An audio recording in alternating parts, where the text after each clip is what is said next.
70. Ah, enfin! Ah bah c'est pas trop tôt. Vous m'entendez?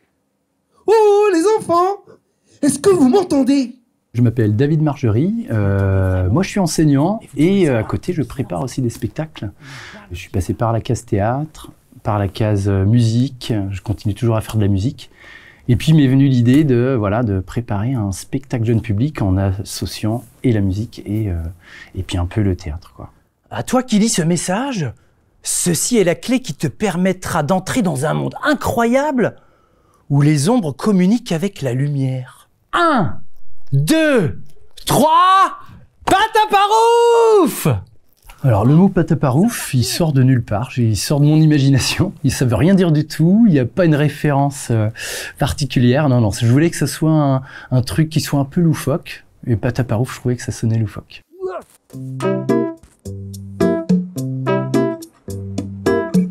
L'idée, c'était de partir d'un univers assez sombre pour aller vers un monde de la lumière.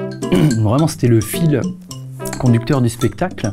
Donc l'idée, c'est que je sois devant, dans la lumière, et puis ensuite passer derrière pour aller dans le royaume des ombres. Mon ombre se retrouve projetée là, juste derrière moi. Et puis après, je passe dans un autre univers où vraiment, je suis tout petit. Et là, c'est le royaume des ombres, où je vais faire une rencontre qui va faire toute l'aventure du spectacle. Moi j'incarne Tom, un personnage qui se retrouve là un petit peu malgré lui et qui rencontre des gardiens de la lumière qui lui proposent une aventure, une mission. Mais Tom il sait pas vraiment pourquoi il est là, donc il découvre au fur et à mesure et donc il va rencontrer un personnage dans le royaume des ombres qui est Monsieur Loyal. Je suis Monsieur Loyal, mais ici tout le monde m'appelle Monsieur L. Qui lui demande de l'aide pour monter un chapiteau puisqu'il va y avoir un grand spectacle de cirque. Et donc Tom va l'aider à monter ce chapiteau et puis à faire en sorte que le spectacle de cirque ait lieu.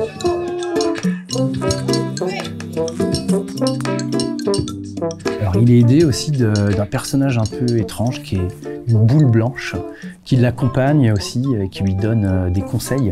Je m'appelle Tom, et toi? Sur les différentes étapes à mener pour arriver à monter ce spectacle de cirque.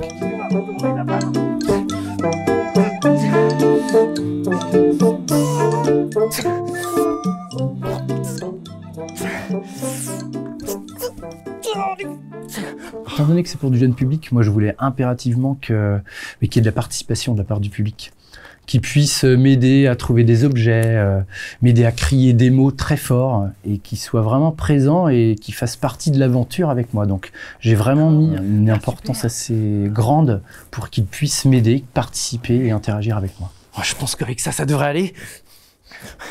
Bon, j'arrive, monsieur L. J'ai trouvé des trucs. Les enfants s'y retrouvent super bien. Et il y a beaucoup d'adultes qui me disent aussi moi j'ai retrouvé mon âme d'enfant, où je me suis retrouvé en enfance. Et il y a l'histoire où je passe dans une sorte de tunnel. Donc là, il y a une personne qui m'a dit « oui, c'est carrément bien joué, c'est Alice au Pays des Merveilles, en fait, c'est ça que tu voulais faire ». Puis je dis « ah non !» Mais bon, ma foi, c'est ce que cette personne-là avait ressenti. Donc c'est toujours intéressant aussi d'avoir ces retours des gens qui peuvent voir des choses que nous, on n'a même pas imaginé en fait. Oh, ça a marché. Oh là là. Alors il y a des extensions possibles. Tout d'abord, la création, un atelier découverte des ombres chinoises, fabriquer des silhouettes que les enfants peuvent manipuler, c'est-à-dire qu'eux passent de l'autre côté. Et il y a aussi tout le côté musical, où il y a des ateliers de découverte musicale. Les enfants essaient des instruments d'abord, les découvrent, et puis après on essaie de fabriquer un petit morceau.